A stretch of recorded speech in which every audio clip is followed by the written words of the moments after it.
Hey everyone, welcome back. I hope everyone had a great lunch with a full belly.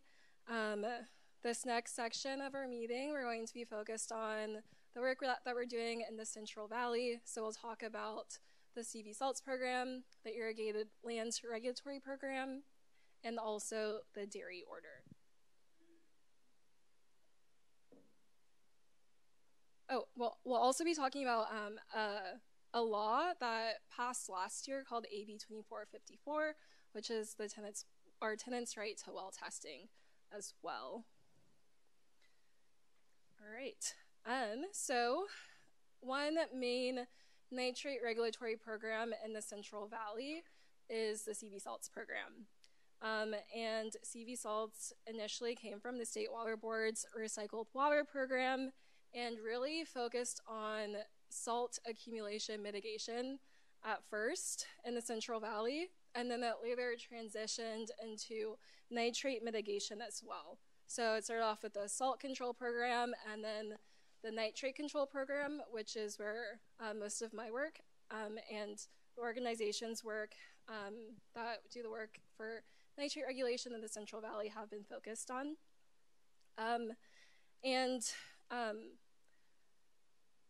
The main goals of the CV Salts program is to ensure safe drinking water for communities and residents that have nitrate-impacted wells and water systems.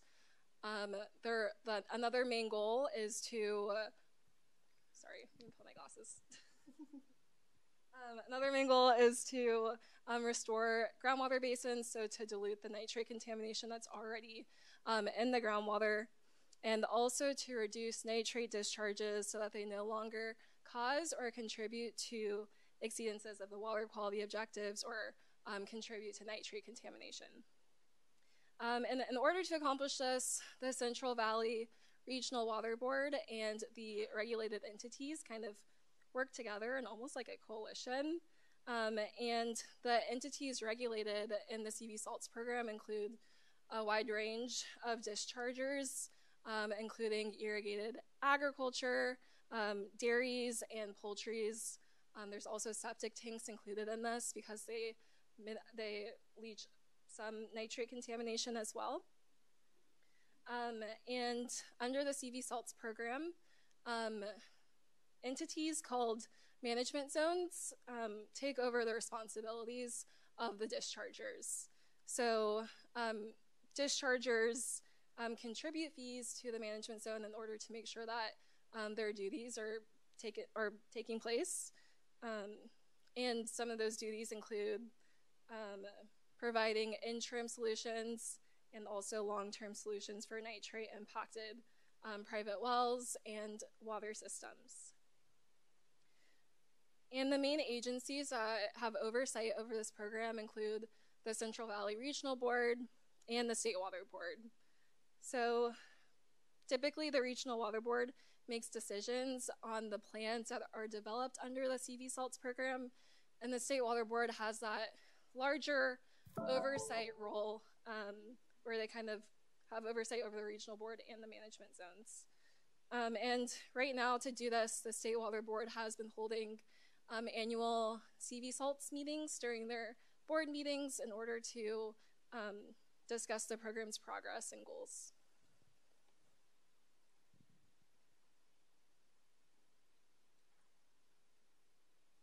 So there's kind of two sections of CV Salts. Well, I guess there's a few, but the programs that are doing work right now on the ground include the early action plans and the management zone implementation plans. And that's where most of our advocacy efforts since I've been a part of this fight for clean drinking water began. So the early action plans, as discussed before in the great research presentation that the team from Santa Clara shared, is really focused on getting wells tested and providing residents with bottled water. And our advocacy efforts for the early action plans have been focusing on ensuring that residents are reached that are most likely impacted by nitrate contamination. So making sure that residents' wells are getting tested and that they're getting bottled water.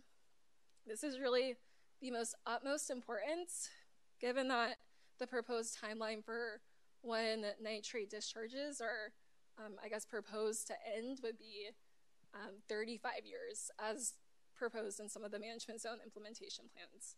So we need to make sure that folks have safe drinking water now, and that the impacted community is being met. Some work that we've done under the early action plans. Before I started working at CWC, we commissioned something called the Corona Report. And under this report, the report estimated how many nitrate impacted wells and water systems are found in the Central Valley and each of the 5 different management zones that were operating at the time. We continue to urge that the data from other regulatory programs are merged with the data from the CV Salts program. For example, the Irrigated Lands Regulatory Program is a program that also focuses on nitrate reduction, but also on testing domestic wells as well. So we want to make sure that the data from that program is matched up with the well testing data from the CV Salts program as well. Furthermore, management zones are working on something called co-contaminant testing agreements with the SAFER program in order to make sure that they're testing for wells more than just nitrate contamination. Like what was mentioned before, even though residents may not have nitrate contamination, they may have other contaminants and still be at risk for drinking unsafe drinking water. And these agreements have taken quite a long time to be put in place, like years of work. So right now, only 3 out of 4 of the management zones, or 4 out of 5 of the management zones that first started up back in 2021 have these agreements in place. So moving to long-term solutions. The management zone submitted their management zone implementation plans back in 2023. And these plans are focused on long-term solutions. So providing communities with not just interim solutions, but long-term drinking water solutions, looking at nitrate reductions, and also restoration plans for groundwater basins. And I guess an interesting part of that is that the Regional Water Board never approved these plans. They kind of just deemed them as complete. So there wasn't an engagement process for providing input into these plans before they were kind of, I guess, approved by the executive officer in a roundabout way. So some main things in these management zone implementation plans is the need for community engagement. And community engagement needs to be included for not just consulting with residents for long-term drinking water solutions, but also including resident feedback in how groundwater basins are going to be restored, the compliance timeline for when nitrate discharges have to stop contributing to nitrate contamination, and also, restoration plans. This was actually a requirement by the State Water Board and the Central Valley Water Board. However, I guess the requirement was to ensure that communities were consulted during the development of the management zone implementation plans, and also the implementation, and this didn't happen. So as a result, our organization submitted a letter to the State Water Board and Regional Water Board highlighting this deficiency, and not much action was taken. The State Water Board did say that they would like to see more community engagement and consultation during this process, so that's what we're hoping for.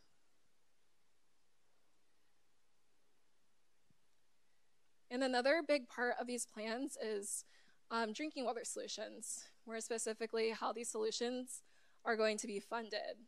And these plans really rely on public funding as a source of making sure these drinking water solutions are implemented.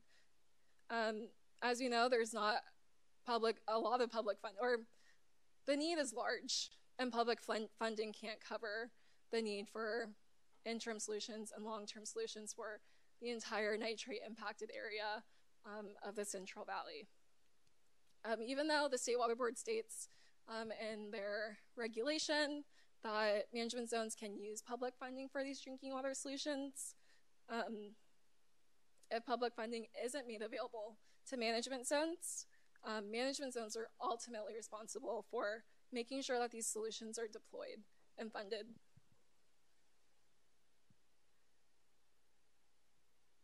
Another big topic for the management zone implementation plans is how compliance is identified for these management zones. Right now, compliance for reducing nitrate discharges is proposed to happen by township. So nitrate reductions are calculated and reduced at a township level of like a 6 square mile. And this ultimately leaves space for averaging or assimilative capacity, and leaves a space for hotspots to be created, causing higher levels of nitrate concentrations in one area rather than other areas. Lastly, the restoration plans under the management zone implementation plans are lacking. They really rely on other entities working on projects like recharge projects to dilute nitrate contamination, but don't have much of their own actions highlighted in these plans.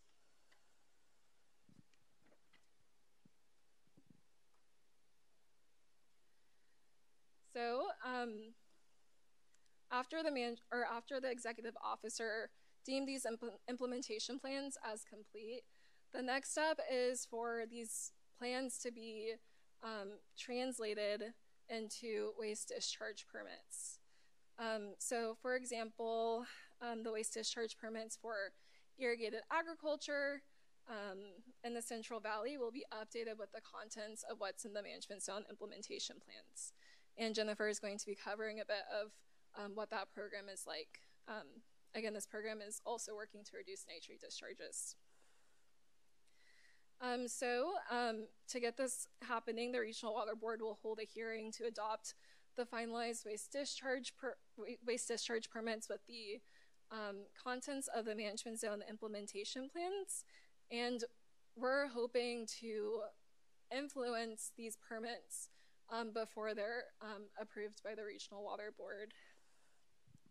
So some things that we would like to see in these revised waste discharge permits is including compliance by discharger rather than by township, to ensure that those hot spots that I mentioned earlier aren't created within each township. Furthermore, we want to see accelerated milestones and timelines for reductions in waste discharge. Like I said earlier, the management zones propose a 35-year compliance timeline to make sure that they're no longer causing to nitrate contamination.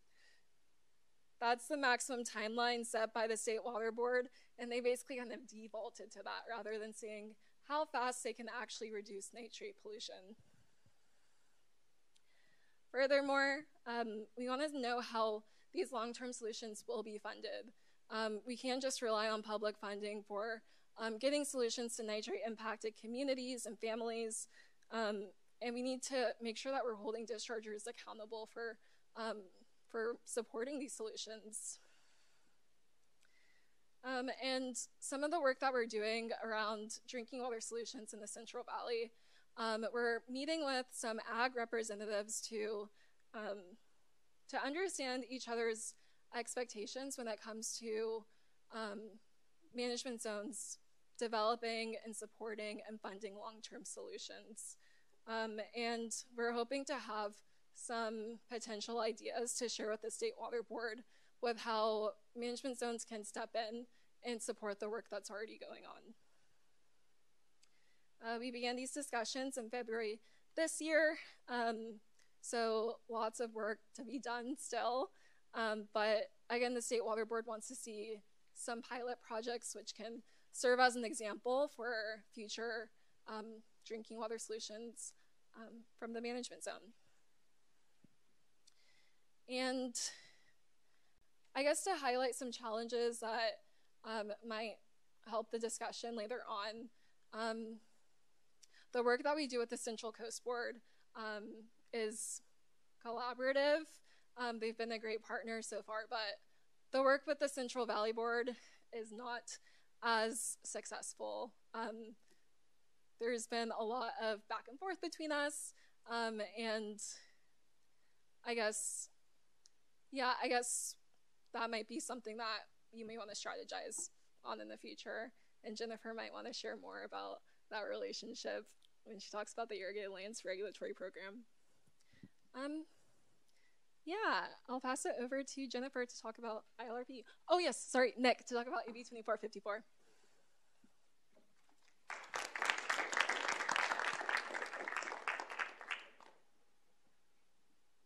Thank you, Kaya. Yeah, I'm just going to be really brief here because this kind of fits right into the discussion that Kaya was just leading about CV salts.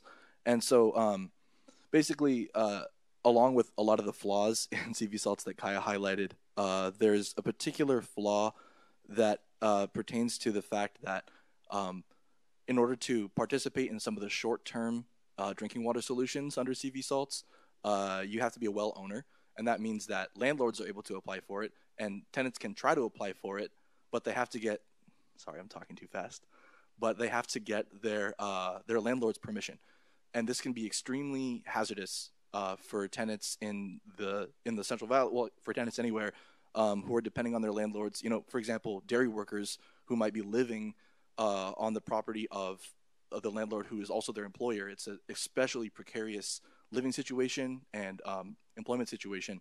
So there's a lot of pressure.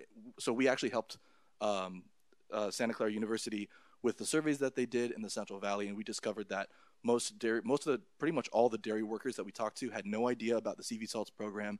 They had almost no information about their water quality, and they were pretty much universally afraid to talk to their landlords about getting the landlord to sign up.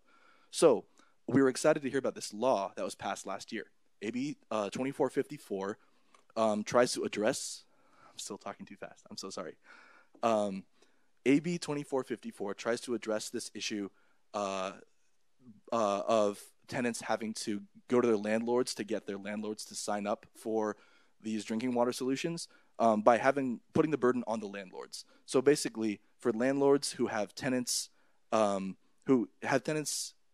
provide domestic well water to the tenants within the boundaries of a program like CV salts that provides free well testing, this bill requires those landlords to, first of all, sign up for that program or request well testing under that program. It then also requires landlords to share the well testing results with their tenants and provide information about how to understand and interpret those results. And then it also, if the results are that it's actually high in a contaminant, the landlord has to sign their tenants up to get the drinking water solution that they should be getting. And so obviously this is supposed to solve the issue of tenants having to risk asking their landlords to participate in these programs. But also it could hopefully work toward filling in some of that absence of data that Iris and Jake were mentioning earlier. And so just to briefly wrap up about that, we're excited about the potential, but we're worried about the enforcement component of this because it doesn't really spell out exactly who's responsible for enforcing this or exactly how that enforcement is supposed to look. And so I wanted to bring that up for later discussion, but this is something that is supposed to help out with that aspect of the short-term drinking water solutions under CV salts and other similar programs. That's it. That's all I got.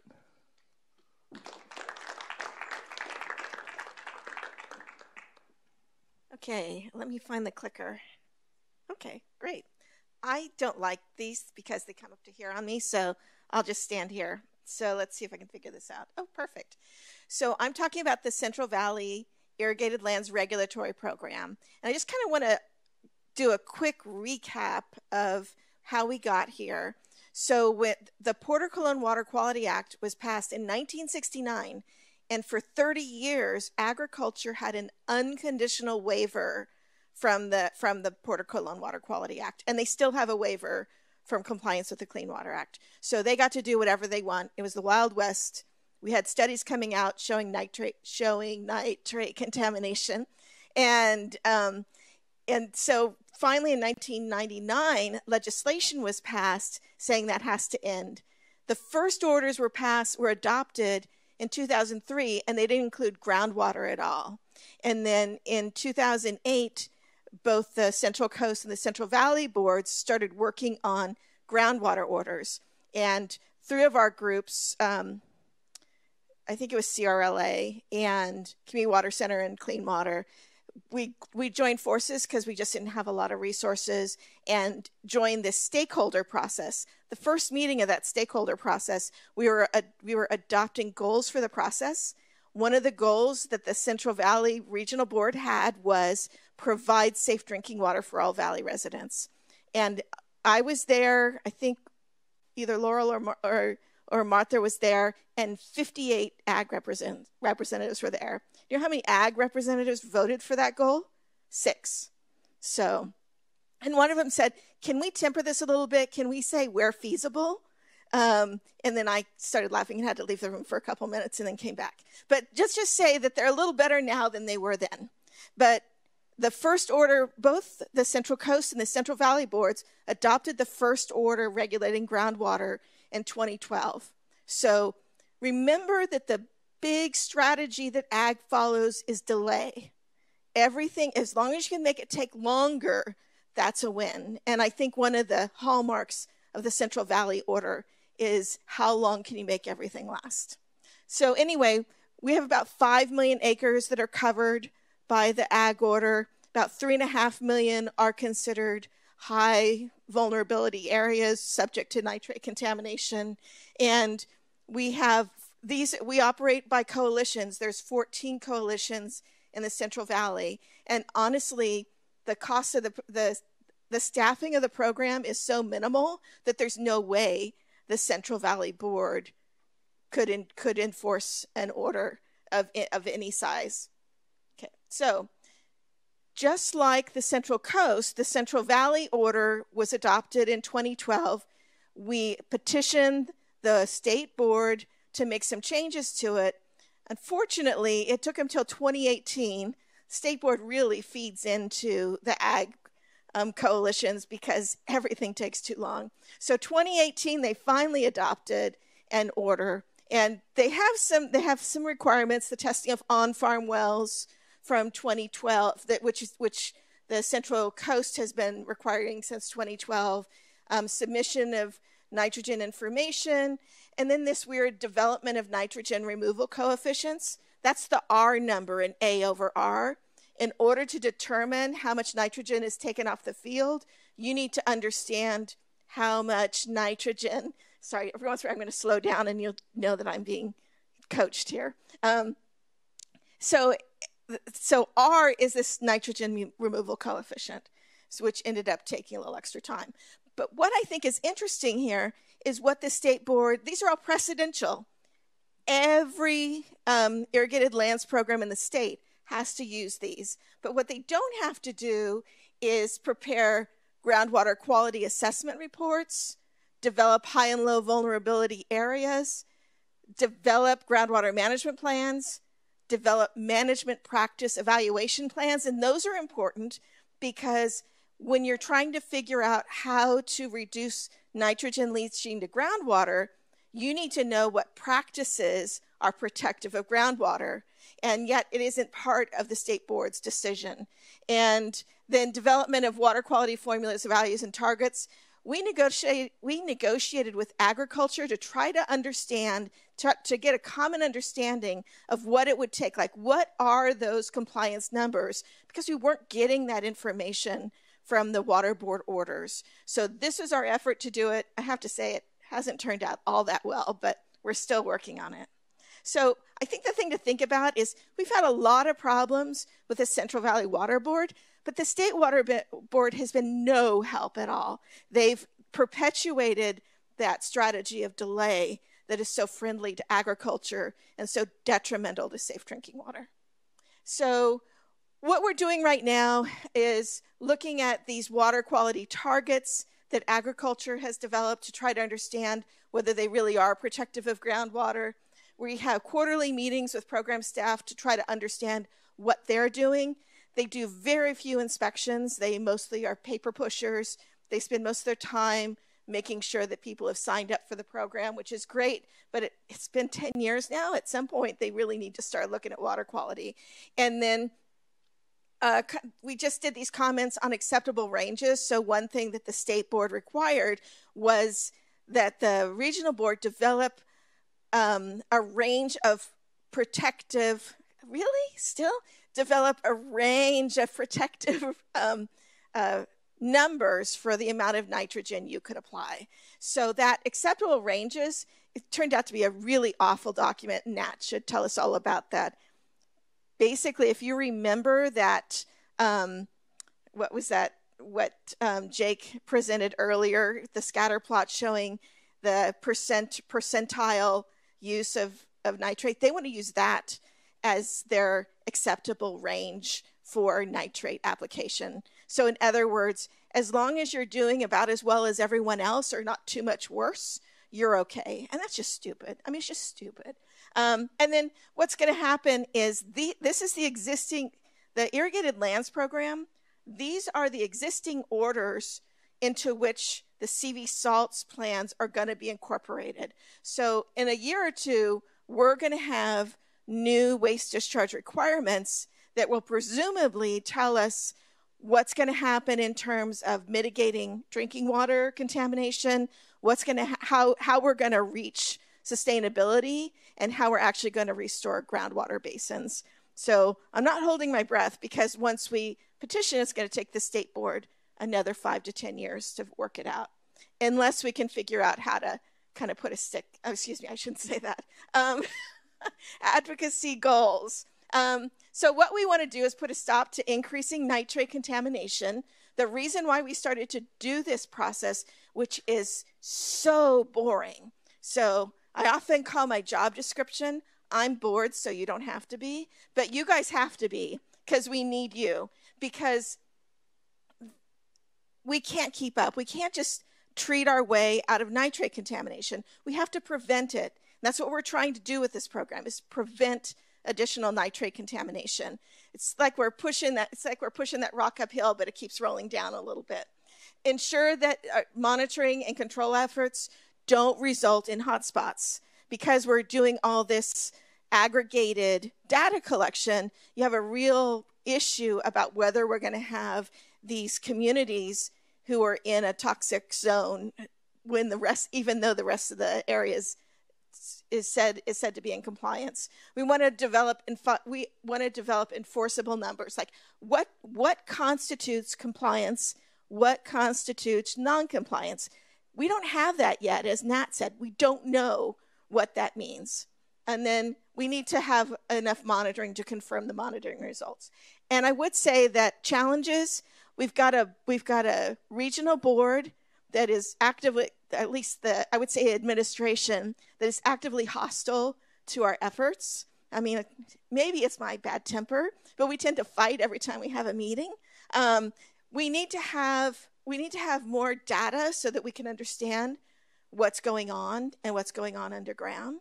And we need to have, I wrote everything down, but now I've forgotten it all. And we need to know I think we need to have a shared understanding of what constitutes compliance. Like in what cases are farmers going to be doing the right thing?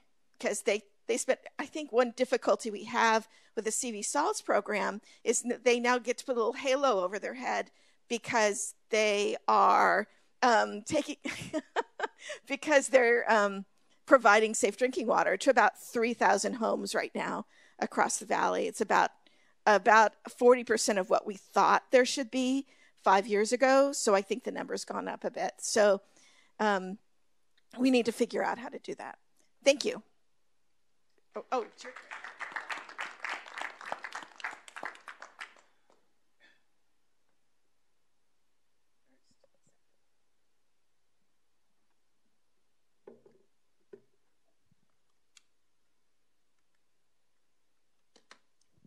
Okay, so I'm going to be talking about the draft dairy order.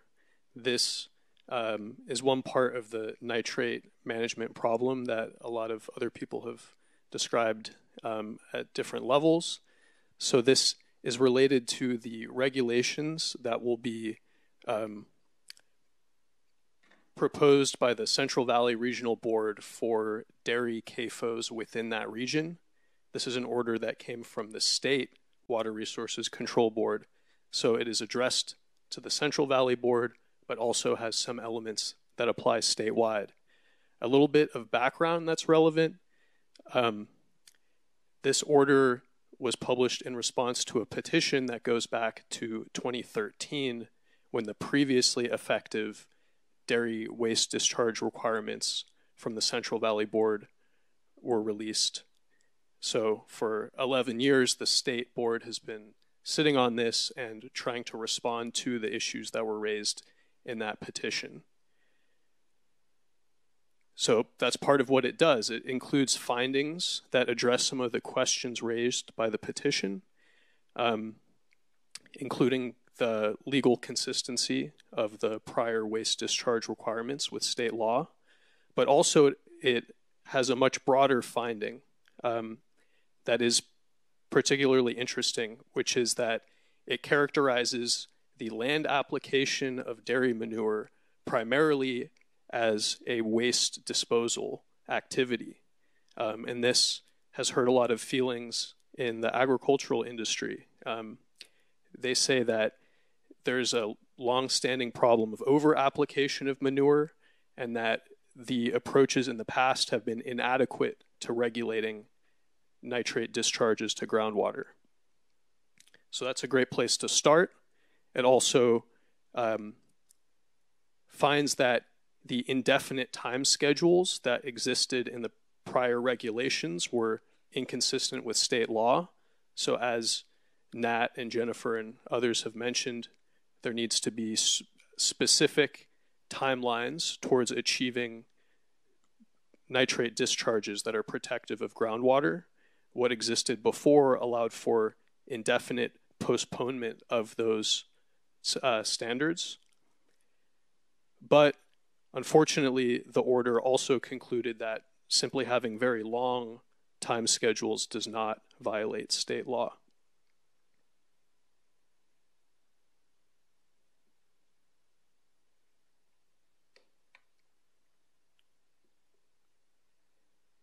In addition to those findings, it also proposed a new regulatory framework for dairy waste discharge in the Central Valley and statewide.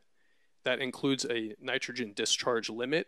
So importantly, this is a numeric performance standard. So it'll be an actual hard line that is reflective of land application practices and the groundwater loading rate in particular areas. It does not propose a nitrogen discharge limit. That'll be the result of a peer review process that will be conducted sometime in the future.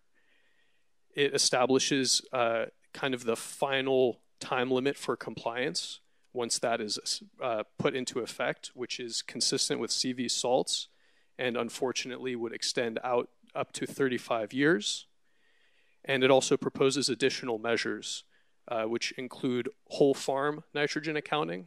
So that's a little bit more comprehensive than just A-R, which it also endorses, but that includes nitrate that is like exported off of a farm or is lost through other ways.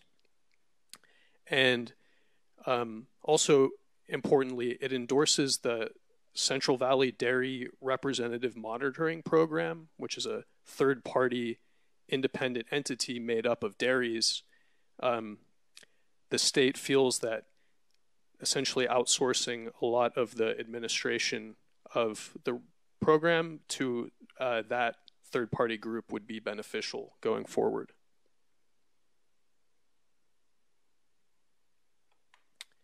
In addition to the land application elements, it also addresses waste retention ponds or manure lagoons.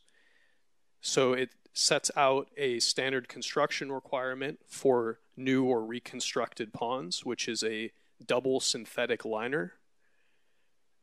And it classifies or calls for ponds to be classified based on characteristics including the depth to groundwater, which is used as a proxy for determining whether there will be nitrate leaching, and also a seepage rate test for ponds.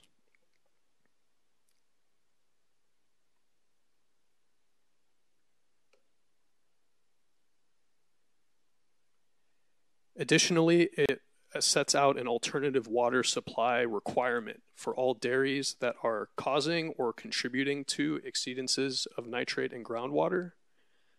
Unfortunately, again, this is pegged to that very extended final timeline. So the state board calls for this to be implemented promptly, but gives no guidance beyond that. So 35 years or whichever is sooner. And it also passes on to the Central Valley Board a handful of steps of analysis that will have to be done once the final regulations are drafted. So that involves the CEQA analysis and consistency with what is called the anti-degradation policy. So this is the maximum benefit question that came up earlier. One of the main findings of the order is that the maximum benefit analysis in the previous regulations failed to acknowledge that there are costs posed to non-dairies by nitrate pollution. So at the time that the Central Valley Board implements the new regulations, their maximum benefit finding should show that they are at least trying to quantify costs borne by residents of communities or other non-dairy costs that nitrate contamination imposes. So the draft was released on October 1st, and at the end of last year, a comment letter was submitted laying out what we see as a lot of the weaknesses with the draft order. In general, we'd like to see ambiguities clarified. So it's unclear how the draft order applies or not to dairies that also have manure digester facilities installed. This extended timeline is sort of set out without a clear threshold for when it starts. So we would like the state to clarify from what point the 35-year period begins. And there are other definitional issues that make it unclear exactly how the order will apply. And then more importantly, we'd like to see stronger requirements for that timeline. So that could include front-loading reductions. There need to be interim milestones that are met, and ideally we would be getting closer to total compliance sooner rather than later, so that dairies can't just defer reductions in nitrate loading towards the very end of that long 35-year period. Another point is that the pond manure lagoon lining requirements are complex. The seepage testing and other things we think will build in a lot of unnecessary delay, so we call for the standard double liner construction standard to be applied uniformly.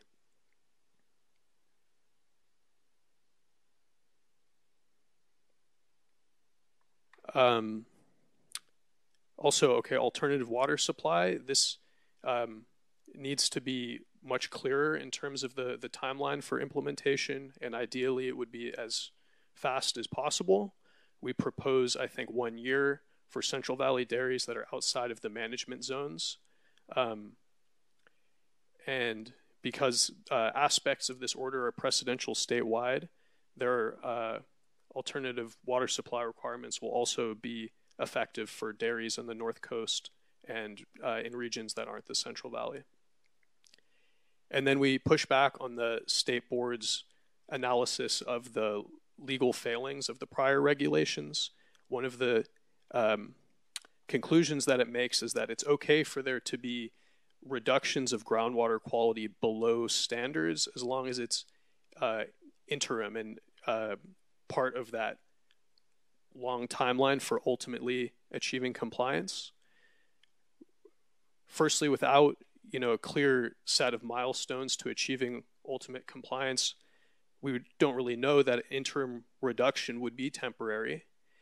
But also we think that it will encourage sort of business as usual behaviors that are not getting us closer to the outcome we want to see.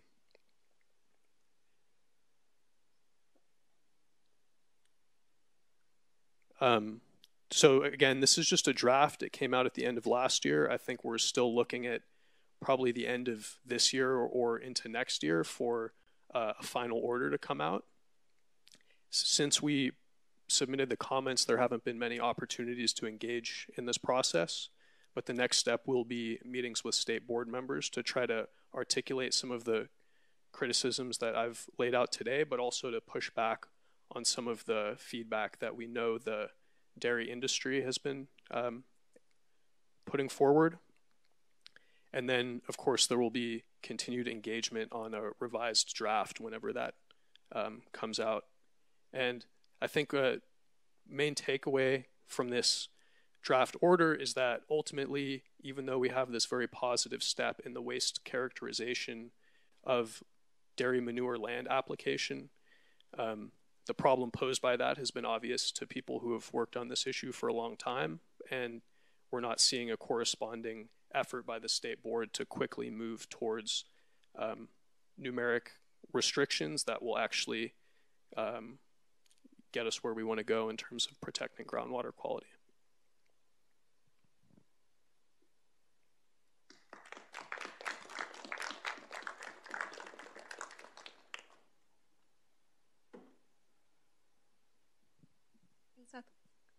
All right.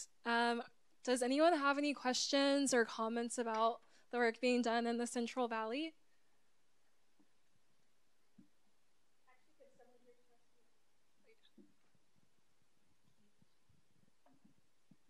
Thank you. Great presentations. I learned a lot. I was wondering, Seth, if you could share a little bit more information on the dairy order. Specifically, is there an individual dairy compliance pathway, or is it just all collective? And what does that look like? And then also, what does the proposed dairy order say about monitoring and reporting? So to the first question, there is an emphasis on more collective data reporting.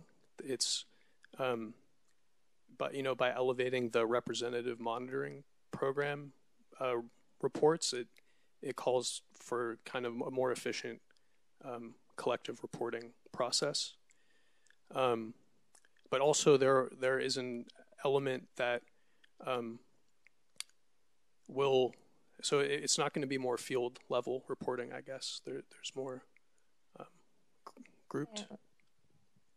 And on compliance, is it collective compliance as well that's being proposed? Primarily, yes.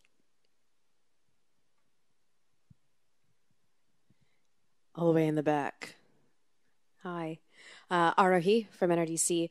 I heard, Jennifer, you say the main tactic with agriculture is delay, delay, delay. And it sounds like the Central Valley Regional Board and the State Water Board are adopting that tactic. Can you read the tea leaves? Why? Why are they, what's compelling that behavior? Well, on the part of the regulated community, we know they just don't want to be regulated. And I had someone once tell me that if it can be solved with money, it's not a problem, it's an expense. And I kind of think, especially some of the large ag that can participate in all this, I think that's what they're thinking of, is say, if I can just spend money and avoid having to comply with these regulations, that's a good trade-off for me.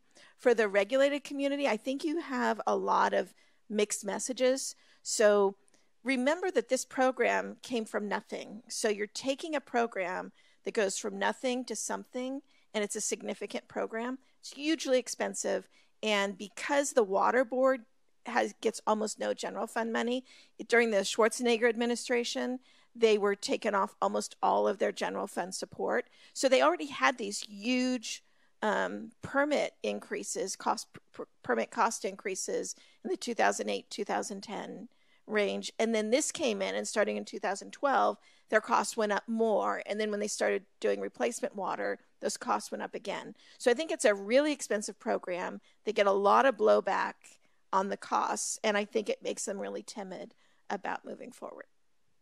Anybody have a different opinion? And to be clear, that the timidity around the costs is coming from the state water board, like yes. the regulatory agencies. Interesting. I also think a reason for the delay might be fear of litigation from the ag industry as well. It seems like the state water board is really set on making sure that they have all the data that they need before they make any meaningful change for these programs. So I think kind of like paralysis of fear of litigation might be. I think we can see it with the expert panel, like the need for the state water board to make sure that we have all the data, and they're referencing experts about the topic when we already know that there's such a huge issue at hand already and there needs to be change. So they're kind of deferring to others, and as Nat said, extended the timeline for that to happen. I have a similar question or a follow-up question. Justice delayed is justice denied, right? And so the delay piece, do they have to justify like what they're going to do in those 35 years that's going to make them figure this shit out? Or like, how do they come up with 35 and not 15 or 20? Because that's still a long time, but do they have to justify the time frame? The 35 years came from their request for 50 years and negotiations with the Undersecretary of Cali, PA. We got down to 35. So just a lot of this is just backroom negotiations. So yes, I think the dairy order is my favorite example of justice delayed, because the original dairy order was put out in 2006. Community Water Center litigated. It took till 2012. Well, they petitioned, State Board denied it. They litigated. They won the litigation in 2012. The Central Valley Board put out a new dairy order in 2013, and that's the order we're talking about today. And the only reason why I remember that is because Laurel was on maternity leave. I believe her daughter is going to be starting middle school before this dairy order will come out. Yeah, Iris? Did I hear you say this correctly, that the long-term solutions will not have to be funded by the stakeholders? It will have to be public funds for the CV salts? For the CV salts program, there is a point in the regulation that says that management zones can look for public funding in order to develop these long-term solutions. However, the lack of availability of public funding cannot be a reason why management zones don't fund and implement these drinking water solutions. So at the end of the day, management zones are on the hook for making sure that these solutions are implemented. From conversations we're having with the State Water Board about interim solutions for nitrate impacted communities, it doesn't, I mean, crossing my fingers, but it seems like safer funding may not be a viable option for management zones to get this done. And so has there been any discussion around like who pays what and how much, you know, these in that whole process? So in the plans that they submitted, no, they just say, oh, these are the public funding sources we may tap into. They don't really talk about how they're going to be funding it, but we're having conversations with ag stakeholders about what we're expecting them to fund, and the conversations are just starting. But Seth or Jennifer, do you want to add anything about this? Yeah. Okay, We're trying thank you. to set that expectation. That seems like another key piece, kind of the funding piece. Yeah. Definitely.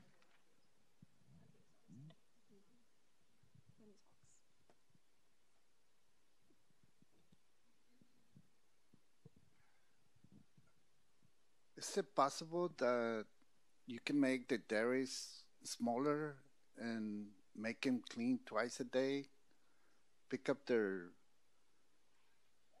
manure and make compost for organic farms?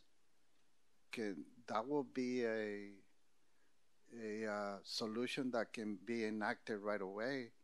So why allowing all this manure to be just dumped in the soil without being treated, and on top of that, all the urine of the cows going into a pond? Why is the state water board cannot do those types of regulations so we can have a way of preventing all this damage? So that's a good point that there are alternative approaches to manure management. The regulations only apply to dairies that land apply their manure. So pasture-based operations, whatever that really means, we haven't seen a clear definition, but if cows are just grazing on the land, the regulations don't apply to them. The dairies that it does apply to are using the manure as a fertilizer, an alternative to synthetic fertilizer.